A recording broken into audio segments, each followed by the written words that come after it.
Okay. So, we're gonna talk now real quick. What is like the philanthropy that you guys do? Like which event and stuff, or not event, but Our philanthropy is called DZ Duke Out, and we raise money for the Children's Hospital, and we also raise money for the Painted Turtle Camp, which is for disabled children.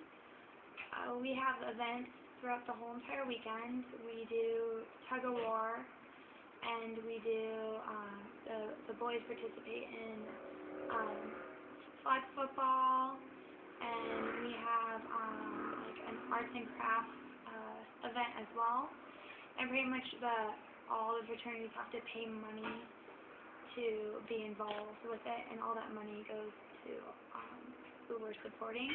We also did another thing where we had them have a contest. Whoever could bring in the most toys for the Children's Hospital, like, won a point for that day. So our whole entire philanthropy just is for raising money and giving away as many toys as possible and clothing items and things like that for the Children's Hospital. okay. So it's Children's Hospital stuff. You say you guys get like the fraternities to help you guys with that stuff.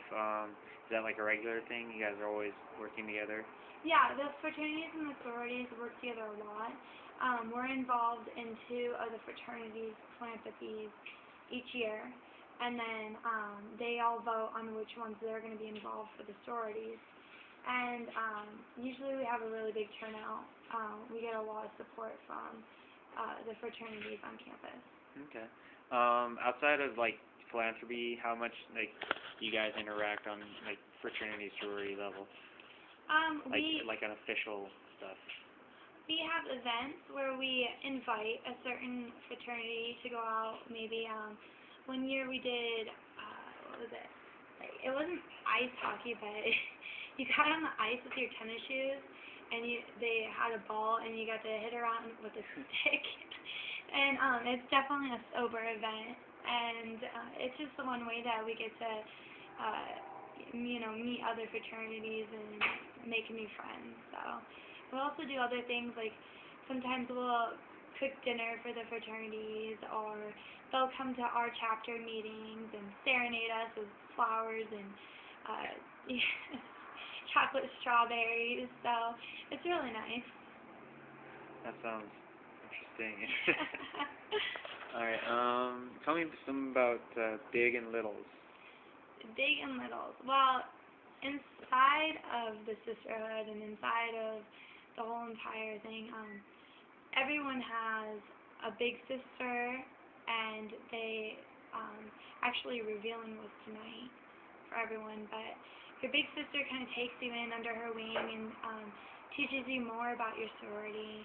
And once you're in with your big sister, she has a big sister, so we all go out on these big call them family dinners, and everyone has a certain spot where their bigs and their families go. And my family is called Sisterhood of the Southern Camp, like the movie, and we all have our little quirky things, like we all do silly things together, and I didn't take a little this year, but other people in my family did.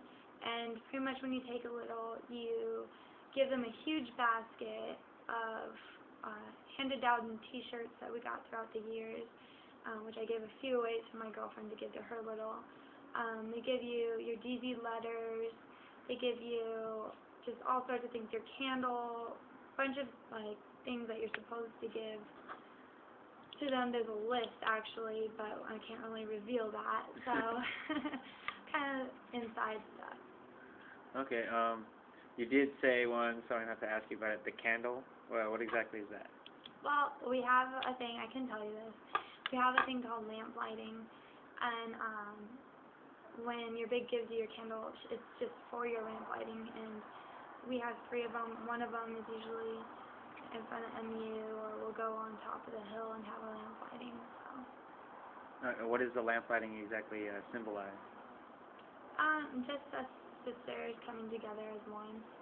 Okay, so it's just like old traditional stuff? Yeah, it's very traditional. Okay, and is there a lot of old traditions that you guys adhere to? Yeah, there's a lot of secret things that we can't give away. Okay, yeah. We have, initiation. I'm sure there's plenty of stories. I've heard tons of scary stories about other sororities, but it's not. It's completely just traditional, and it's a great time, and it's a way to really feel like you're getting accepted into the sisterhood. Okay, so it's like there's just more to the community than just people with old tradition and stuff. Okay, let's see here. Are there any other traditions that you can think of off the top of your head that are like I don't know, some of your favorites or just relevant to you and you think about from time to time? Probably my favorite was big and little revealing. When I found out who my big sister was, it was so much fun. And I didn't even know her when she asked me to be my big. Like, I met her seriously the night of. And they trick us too, because you always think that someone else is going to be your big, and then all of a sudden you run into a room and it's like someone else. You're like, oh hey, and you get these T-shirts and this whole basket thrown at you. It's just so much fun. You can go in my room right now, and I have tons of stuff just everywhere. Okay. Well, actually, I'll do that. I'll take some pictures of your all your sorority stuff. Okay, yeah.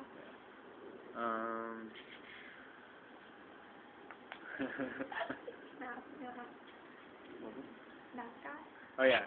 Okay. What's this about the mascot? Okay, so the mascot is a turtle, and the colors are pink and green. And we even have a flower, the Comary flower. And what else do we have? Secret stuff I can't tell you. Okay. Can't remember. Let's see here. We just got a couple more minutes on it.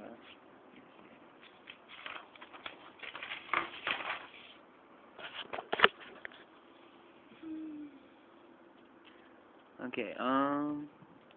Alright, just out of all this stuff, generally, how do you feel like this community has impacted your life at like a general level? Like, what do you think off the top of your head has changed about you since you've joined that you can attribute to being a part of this like group? I think that I would have never really gotten out there and been involved with community service unless I had actually joined. I've done a lot of things with my sisters, like we just actually had a breast cancer walk that a lot of girls stepped up and volunteered for, or just went to support each other. So it really means a lot to be involved with the community, and it also means a lot for me to keep my grades up. So they've really pushed with that and making friends and things like that. Okay, so at an academic and at like a social level, you feel you had some help. Let me see. Since you started like at ASU, how do you think? Like, do you think Greek life helped you like get used to just being at school in general? Like, you know, being more like responsible with schoolwork, because you're not in high school. You don't have people there every day saying what the fuck you doing, Yeah, I would definitely probably be off track without Delta Zetta's mentoring program. As soon as you get put in the sorority, you get a mentor, and they try to match you up with someone who does the same major, but it doesn't always happen. And they always have just little checkups on you, and they actually have to fill out an interview with you and ask you how things are going. So I don't think I would be probably where I've been if I wasn't in it. And they say that a lot of people drop after their first year in college. I think that Delta Zeta has really pushed me and helped me stay in college and stay on top of my things, because if you don't keep your grades up, you don't get to do all the fun stuff. You don't get to go to socials or formals or anything like that. Or we also have we go on trips together just as all girls. And one of my favorite things about that is we do some community service there. We get to build bears for the children's hospital, like build a bear and things like that. And all those memories just really helped me stay in school. Okay, so that's been a really big thing, I guess you'd say. This is pretty much it. I guess we'll go do some pictures of the others, your whatever. Letters and stuff. Shit. Yeah. There's so many things. I have turtles all over. My whole room is pink and green. Alrighty, well, thanks for the interview. You're welcome.